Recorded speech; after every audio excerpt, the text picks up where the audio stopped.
All right, so welcome everyone. We are going to do a live session on writing MBA application essays. I'm joined here today with Sam, who is also a Ross class of 2020. Both of us recently wrapped up our recruiting season, and we thought we could share a little bit about what worked for us during application and some of the advice that we can get to prospective students. And we'll also take some live questions as and when they come. So, but before everyone else, most people know me. I've been around the forum a lot, but I wanted Sam to introduce himself. So Sam, why don't you just go ahead? Hey everybody, nice to meet you. I was a criminal defense attorney before MBA. We got really interested in technology and we'll be doing a full-time job at Microsoft. So very excited and very great to meet you, everybody. Awesome. So we are going to talk about applications and essays a little bit. So I have my own ideas, but I'd like to hear from you, Sam. How did you approach essays? With schools were you dealing with? What essays did you think were the hardest, and just how you approached them? Yeah, I was dealing with all the top 10 schools. I definitely wanted to get into one. I felt for me the hardest one was the describe yourself or the personal statement essay because I'm coming from a very non-traditional background and had a lot of nonprofit work. So I was really trying to refine that thread between all my experiences Right. and how that links up to what I wanted to do in technology. Right. That sounds awesome. That's similar for me as well. I had a pretty non-traditional background too. I was a teacher, I was an engineer, and I moved to product management pretty quickly. So I had to define that as well. But let's talk about school specifics. So I know you applied to a bunch of different schools, Yeah. right? So which schools did you apply to? Michigan, Wharton, Tuck, Booth, Northwestern, uh, Duke.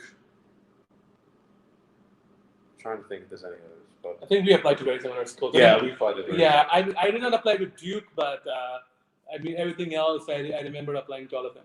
So I think most schools will have some version of a leadership essay, where I think it can go anywhere between tell me about the best accomplishment, or tell me about a time when you received feedback. I think all of them Yeah. can make up a lot of leadership components. So what was your approach? How would you go about writing them?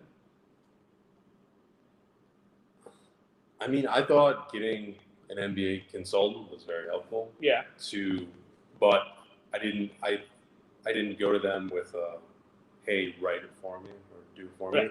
Really tried to think about how to fit this together.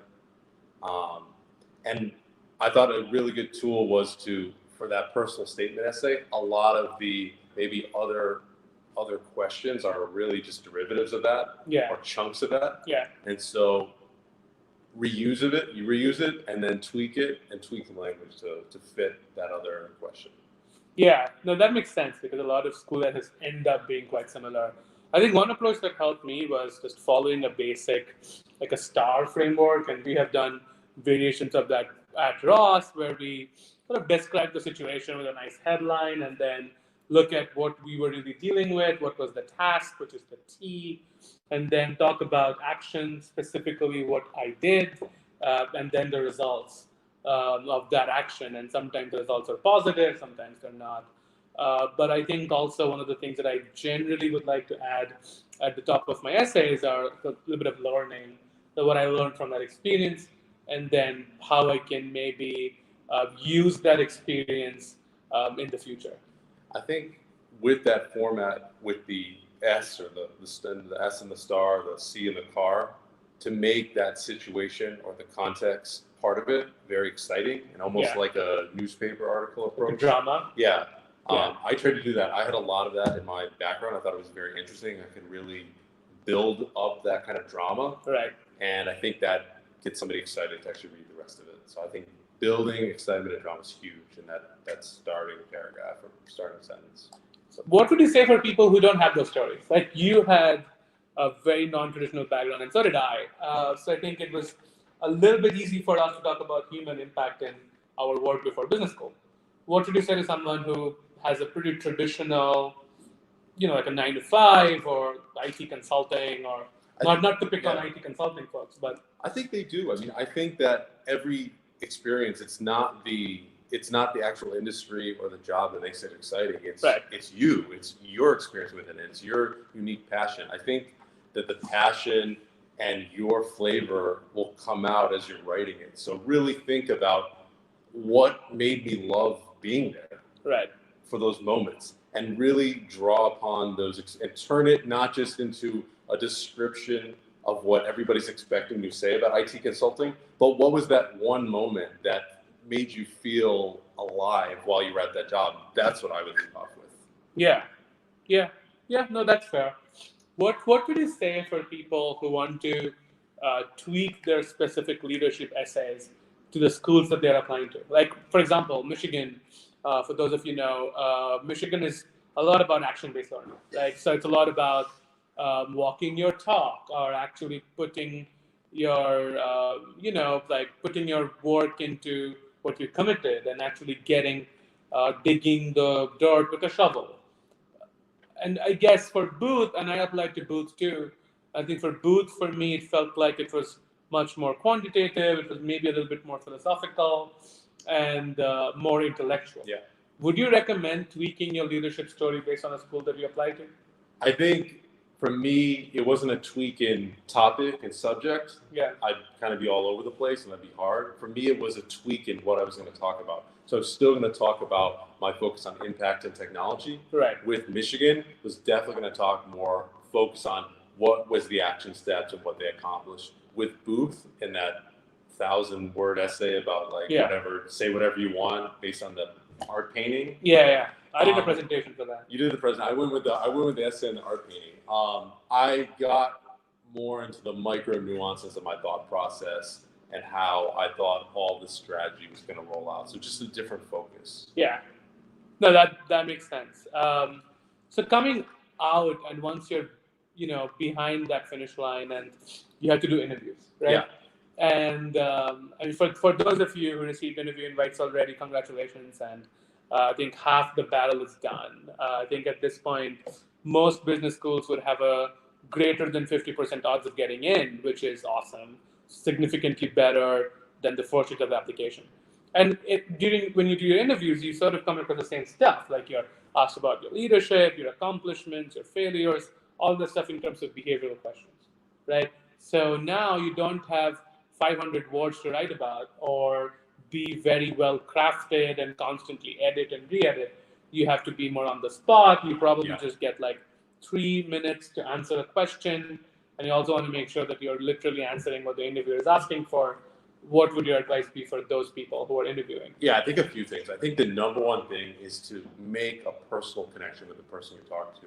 A lot of my interviews were actually current students. Yeah. And so make a personal connection. And then the second would be to, again, excite them with what you're saying. Right. The first words out of your mouth about any story should be an exciting newspaper article tagline. Yeah. Get them to want to listen, because it's very easy to tune out. But if you're exciting and you are personally connecting with that person, yeah, they're going to listen and they're going to like you. I found through interviews with MBAs, and then even more with jobs, that it's really that first 2 minutes where people make the decision. So I agree with that, but I also think sometimes, let's say you couldn't make that connection. Would you say that there's no walking out of that zone? If you couldn't make a connection, you're out? No, I don't think so. I mean, I think sometimes it's tough to know if you did make the connection. Right. Sometimes people are, they don't show, everybody shows emotion a little differently, or sometimes people play straight face.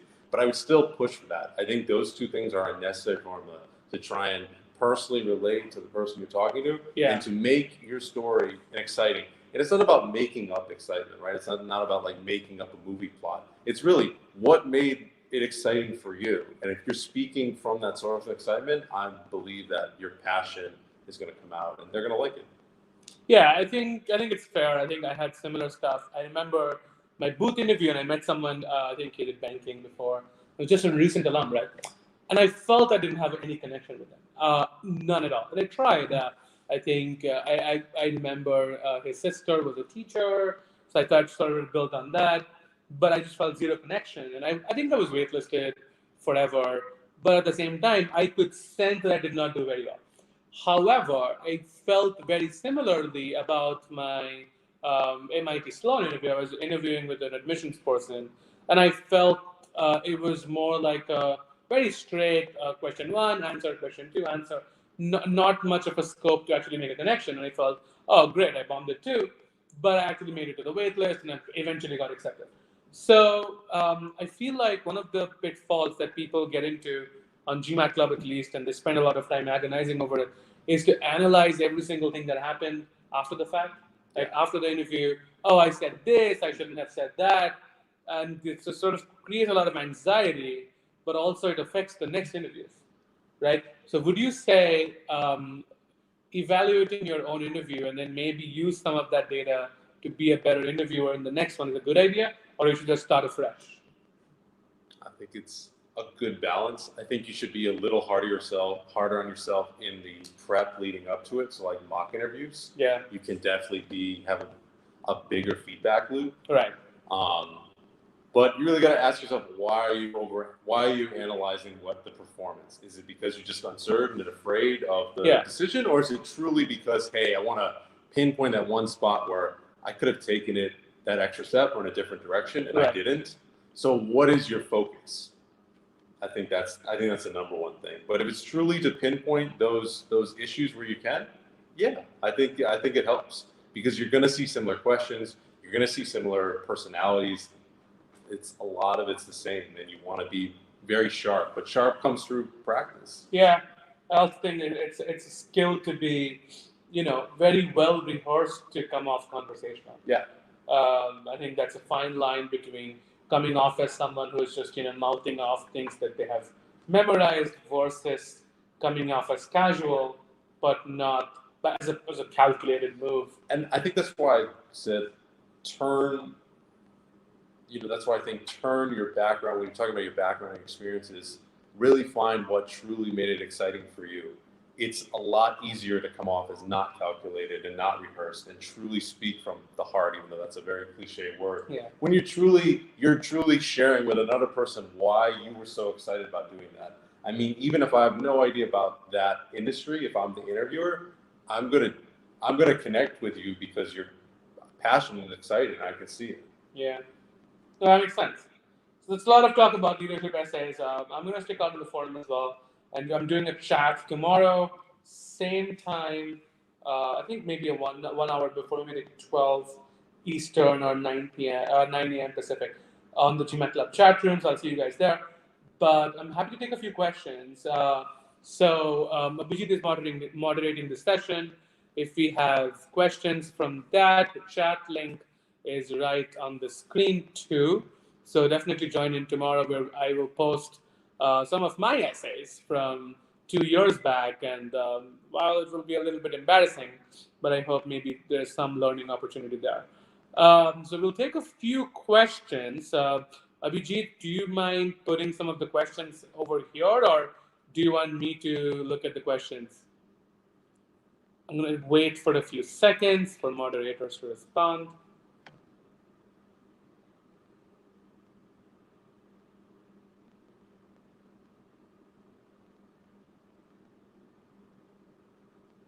Just check our video. Okay, we don't have a lot of questions. Maybe not a lot of people knew about the session, but one question that I'm going to do 2 questions, and then we're going to head for lunch. So the first question that I generally get from people is a lot about word count, a lot about, look, I have a really meaty leadership story, and I can't for the life of me seem to fit it in 200 words. So especially for Ross, when we have the short answer questions and you have to do them with like 100 words. And they're essentially leadership stories.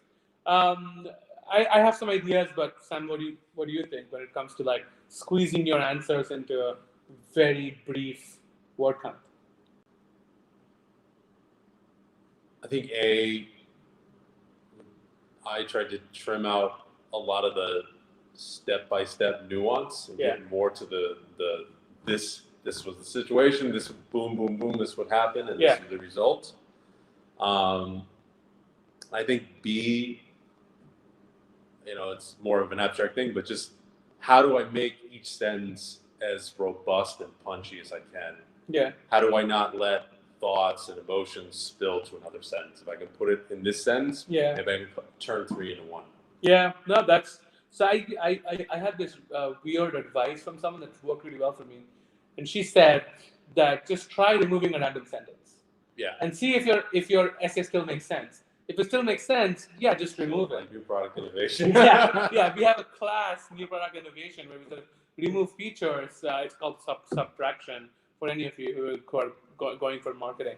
So yeah, I think that was very helpful. The other thing that I also think was not spending too much time on the context. I think, Yeah. and I've been definitely a perpetrator Yeah. for this stuff where I spend too much time. Like, let me tell you how cool this situation was.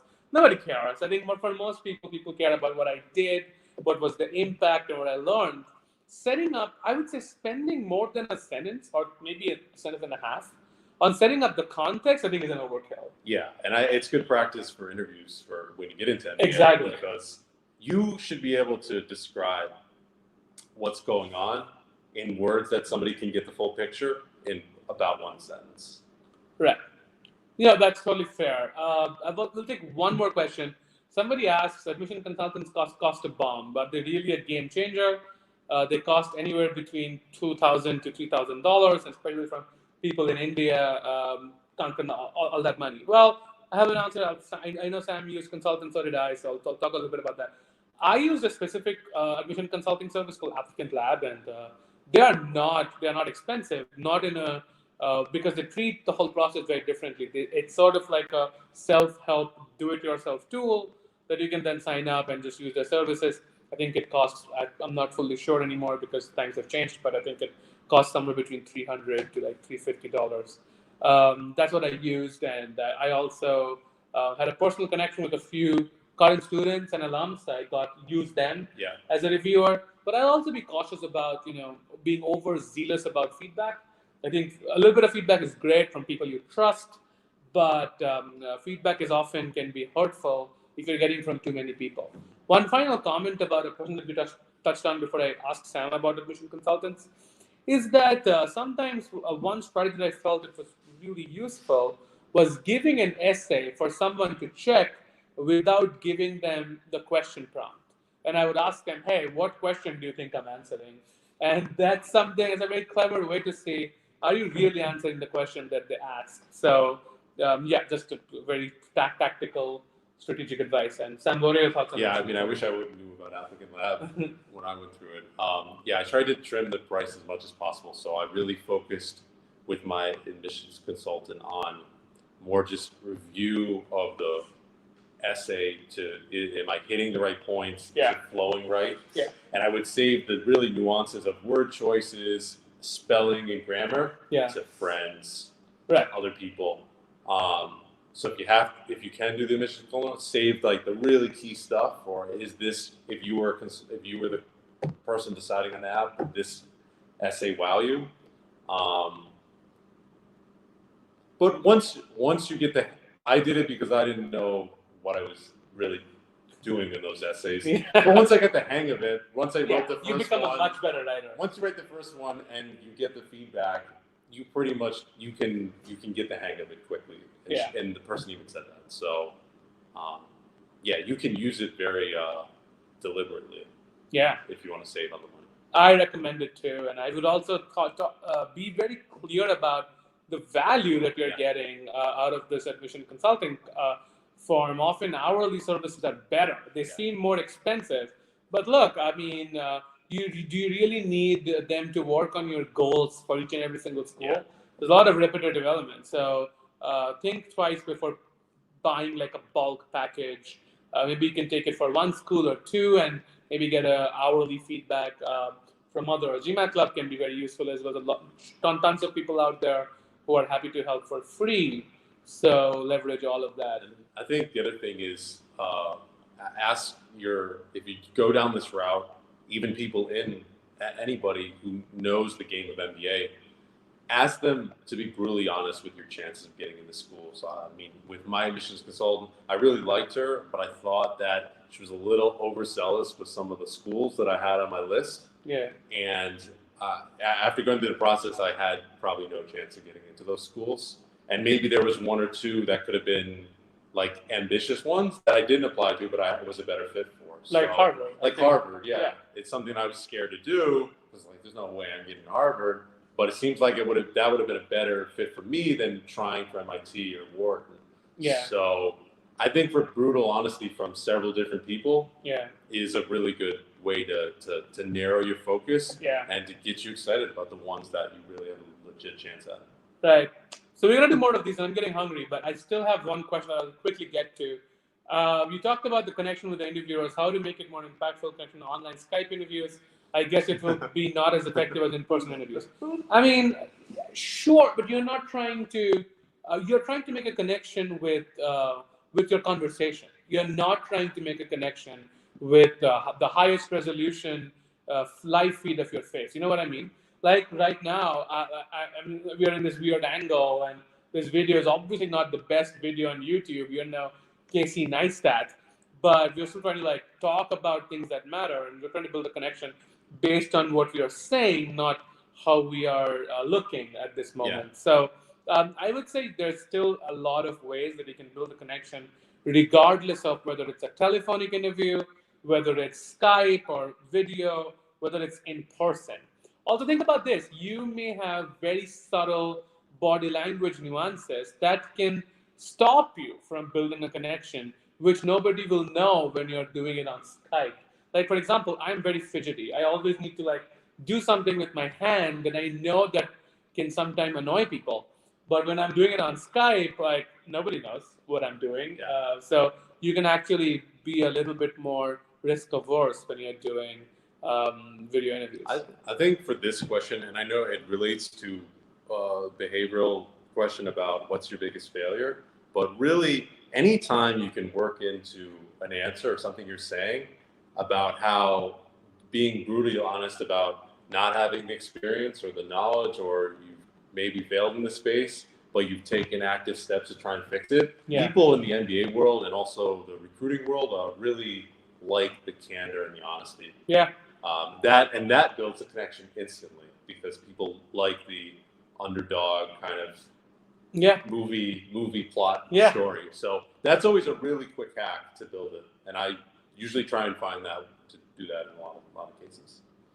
Awesome. So if you guys like hearing from Sam, let us know, and we'll try to bring him back for a few more. But this was fun. Make sure to come to chat tomorrow, 9 a.m. Pacific. We're going to talk about round 2 school selection, and the round 2 is coming up pretty quickly, so we want to get a move on that. But other than that, leave us questions on the forum if you want to take a look at them, and thank you so much. Well,